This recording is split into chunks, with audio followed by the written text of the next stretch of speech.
Hi friends, good evening. A very quick video to convey something which I always wanted to convey, and I have conveyed definitely in the past in various forums, even here, but then I again wish to convey the same based on what has happened recently. Many people tell that after CA your life is set, there's nothing to worry, and you just will keep minting money. Even I tell the same thing. But I ask you this question today, at what cost? Would it be at the cost of your loved ones? Would it be at the cost of your health? Would it be at the cost of your life? So one such sad incident happened in July when one of my dear students messaged me and said that his very good friend had passed away. At that point of time, I mean, of course, we saw the news and I tried to console him as well because he was writing the exam, and along with his bunch of friends, he was obviously devastated, and all her friends also were devastated. Now, this is the story of CA Anna Sebastian, who unfortunately is no longer with us for a reason which I really want to share. It's all over the internet now. So, for almost over a month, there was obviously no discussion anywhere. And recently, her mother, Miss Anita Augustine, has written a letter to the chairman of Ernst & Young. So people have this craze about the Big Four, or not just the Big Four, anywhere after CA, to just work in a company which will give them a lot of success, money, power, fame, or whatever their objectives are. But at what cost is what we need to see. One part is the cost, and second is the lack of empathy shown by these companies, which is staggering. So the work culture in most of the companies is always toxic. So is CA the end of everything, or is it the means to the end? But what is the end? Is it life or is it death? So CA Anna passed away because of stress related issues. She had a cardiac arrest, if I'm not wrong. I'm not sure about the details of how she passed away, but yes, she unfortunately died. So this letter, my dear friends, is all over the place online. You can see really underpins the work culture that we have in our companies, unfortunately, and how a person who is full of life, completely living life and loving life, the joy of living itself is sucked out after becoming a CA, which is like shocking.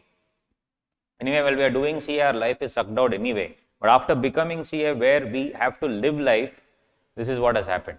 So I'll just take 2-3 minutes and read out the important parts of this letter, which Ms. Anita Augustine, has written to the chairman of EY. And I'm very happy that it got leaked out and everybody is seeing the true face of this so-called Big Fours. I mean, nothing against the Big Fours. I'm generally talking about the work culture in India, right? One very famous man told that we have to slog 70 hours a day, right? Of course, he has slogged 70 hours a day and achieved so much, but at what cost for the others is what I'm saying. So should we also work 70, 80 hours a day and still at the end of the day pay bills of 7 to 8 lakhs at the hospital? Or worse, should we lose our lives is something that we need to really ponder. So this mail should be a wake-up call for all of us. Those who are slacking off, of course, to work hard, but those who are really slogging it out, it's a wake-up call for us not to slog so much that would end up where we'll end up losing ourselves. So let me just take you through the important areas. It's a very, emotional and gut-wrenching letter. Of course, I became very emotional after reading it. I've read it yesterday. And many of my students also shared. It's all over the groups actually, you also know. But I just want to highlight a few points. You see, first she said, Miss Anita talks about her daughter and she says that she was full of life, dreams, excitement for the future. EY was her first job. She was just 26 years old. She was a school topper, college topper, excelled in extracurricular activities, and she worked tirelessly at EY because it was her first job. But of course, everywhere there were long hours and she started developing anxiety, sleeplessness and stress because of the pressure put in by the manager. So it's not about the company that you work for, it's about the people you work with. So one lesson that I want to tell you is, guys, please, if you feel that the people who you are reporting to are bad, just leave that bloody company. It's okay, even it may be the best company in the world. It's all about the people, my dear friends. It's not about the company, to be honest, right? So she has chest constriction. She was not getting enough sleep, even though her ECG was normal. On the day of her convocation, guys, she actually paid the money for her parents to come all the way from Kochi to, I think, Pune, where the convocation was going on. And even on that day, she was working till the afternoon. And her mother says that she booked all their flights and she wanted to enjoy the convocation with her parents, but she couldn't do because of the work pressure. Imagine, on her convocation day, that supposed to be the culmination of all the hard work, right? Right. So even at her work, all the other employees were resigning because of the toxic work culture. But the manager said, you must stick around and you need to show what you are capable of and what others would gain from you. And unfortunately, that ended in death. And it's sad to know that the manager at the peak season used to reschedule all the meetings because he got, IPL tickets or World Cup tickets. In fact, there is one more thread where one of Anna's colleagues also has, anonymously written about the toxic work culture, whereby mercilessly you should just ignore the meetings and then do what he felt like doing, bought expensive tickets for matches and showed them off on Instagram. I was reading that on LinkedIn as well.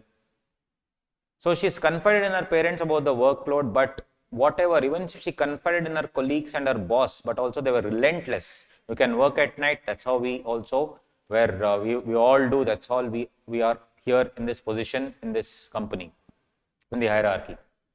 So sometimes she would just come home and collapse on bed without even changing her clothes, just completely drained out, right? That's what it is. But her mother beautifully says that she would never ever blame her managers because she was a kind-hearted soul. But she brings out a very important issue here, the mother. That's a systemic issue in India, not just the big four, everywhere. The fact that if you work 12 hours a day, you are very good, work hardworking, otherwise you are not. What happened to the smart work? You work from 11 to 6 o'clock, but work properly. Yes, that's what it matters. She was just a young professional, guys, 26-year-old chartered accountant. In India, we just have around 3.5 lakhs living chartered accountants, and at the young age of 26, is that the age to die, right? So every young professional who joins EY will be filled with hopes and they come crashing down with such news. EY's human rights statement said we are always there for values, we are for human values, blah, blah. But at the end of the day, actions speak louder than words. So definitely, it's not just a wake-up call for EY, but it's for wake-up call for all of us, my dear friends. And the most gut-wrenching sentence in this I have marked in green. First line, no one from EY attended Anna's funeral. Because at the end of the day, she is an ex-employee. She is no longer there. She is late Anna. Right? This is a clear-cut lack of empathy. Forget about lack of empathy. Empathy is a very good emotion. It is one of the purest emotions. There is a lack of sympathy also. Just feel sorry for the parents and go and visit, right? So becoming a chartered accountant itself will take away years and years of effort, toil, etc. But at the end of the day, the parents also do see along with you. You know that. Parents have to see the lifeless body of their child who slogged for 5 years and became a CA and paid for the entire flight so that these parents could also enjoy the moment where the child has become a chartered accountant. So the story can definitely make a difference is what they say. Yes, my dear friends. So it's a very, very shocking letter, but the issue has to be addressed. I beg of each one of you, do not go behind money. Do not go behind fame, success, etc. at the cost of your health. Now listen to me very carefully, at the cost of your health.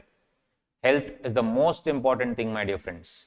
So it happened with me as well. Of course, not what happened to Anna, but from personal experience in 2020, from 2017 to 2020, I was like slogging a lot, working 18 hours, 19 hours, 20 hours with, no end in sight. And in 2020, when COVID happened, so I was one of the first people to fall sick and I was hospitalized. So I remember it was a room in the hospital and alone, and I could see, I could hear, death cries from around me. I saw dead bodies around me where people were, they just came the previous day and the next day they were dead. And the doctor had told me that you came one day early. If I had come one day late, there was pneumonia in my lungs and it would have spread and I would have died as well. So that was a real wake up call for me, which actually made me realize what the hell I am doing, right? Is CA all about slogging so much and making so much money that ultimately you cannot spend time for yourself, with your family, with your friends? So I completely changed my attitude after that 2020 episode. Now I definitely work smart and take time off for my family, for myself. I watch a lot of movies, lot of plays. And of course I can afford to do that because during that period I work and whatever I earn.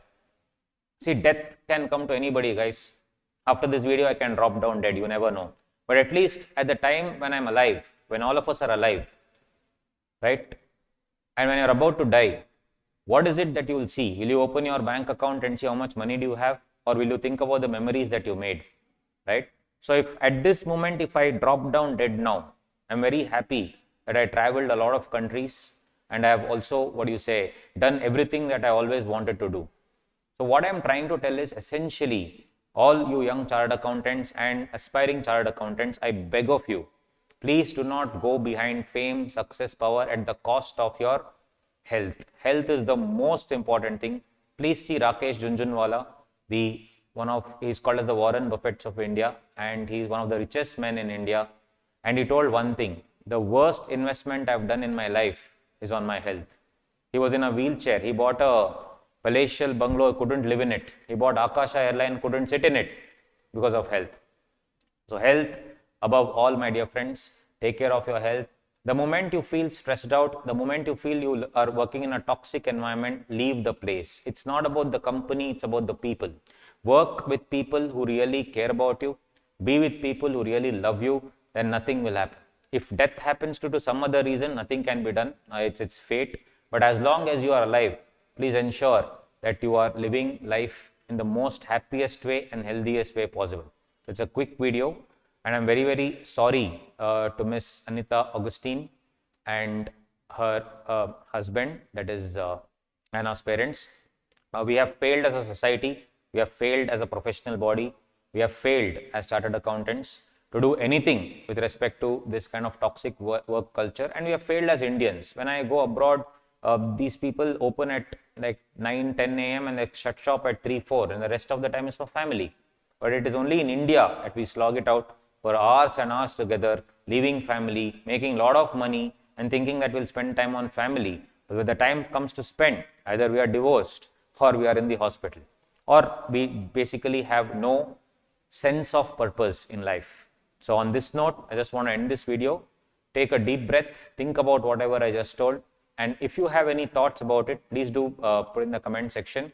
What do you feel like? You may feel that it's very easy for this guy to tell because he has made the money or is making money. Guys, all of us need the money. But at the end of the day, is it at the cost of your health is what I want to tell you. Right? Please slog it out. No problem. But please don't have this stupid work culture of 70 hours a week, 80 hours a week that would have worked for someone and to make one of the biggest companies in India, in the world, fair enough. But you survive your own journey. It's your own journey, your own path. In that path, please fill it with a lot of love, respect, and time for yourself. Self-love also is most important, right? Thank you so much, guys. So I'm very sorry for the loss, a very deeply gut-wrenching letter. It's very, very emotional it is.